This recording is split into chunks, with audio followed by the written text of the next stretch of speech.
Voilà le quotidien de l'Ukraine bombardée par les frappes russes depuis 3 ans.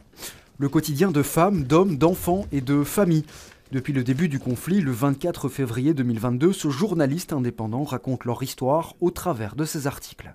Ce qui m'intéresse, c'est l'aspect humain, l'aspect concret. Comment est-ce que les gens vivent cette guerre, les gens qui vivent sous les bombardements, les gens qui vivent avec les sirènes qui retentissent dans les villes, dans les rues de Kharkiv, etc., jour après jour. Comment est-ce que la société ukrainienne a changé ? Cette guerre, Arnaud l'a donc vécue dans son expression la plus brute, majoritairement sur le front Est. Un épisode qui a transformé tout un pays, mais aussi l'homme qui écrit. So how close was this? 10 meters. J'ai travaillé au front, des soldats, des collègues, des amis. Certains sont plus là aujourd'hui, sont morts au front, sont morts dans des bombardements. Et donc ça a été le cas pour moi. On apprend à vivre avec, mais pour des millions d'Ukrainiens, c'est leur réalité. Donc forcément, ça change un pays, ça change une société. Et ça me change moi aussi. Malgré les épisodes de violence et diverses crises bruxelloises, le correspondant de guerre relativise. Il perçoit désormais sa ville avec un regard différent.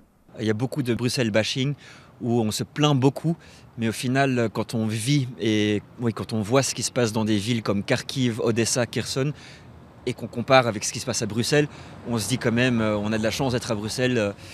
Il y a tout qui fonctionne, c'est une ville qui est quand même malgré tout assez safe. Quand on compare à la réalité du terrain en Ukraine, à Bruxelles, c'est vrai qu'on est bien. À 29 ans, le Bruxellois a décidé de compiler ses reportages dans un bouquin. Son titre en néerlandais, Onverwoestbaar, comprenez en français, indestructible. Et c'est un petit peu une référence à la société ukrainienne qui, après 3 ans de guerre, est encore toujours en train de se battre pour sa survie. Et donc oui, c'est quand même quelque chose qui m'a marqué, qui a marqué tous les Ukrainiens forcément. 3 ans de guerre, ça transforme un pays et ça transforme chaque personne qui est de près ou de loin liée à cette guerre. L'ouvrage est pour le moment uniquement disponible en néerlandais, mais Arnaud espère pouvoir le traduire très bientôt en français.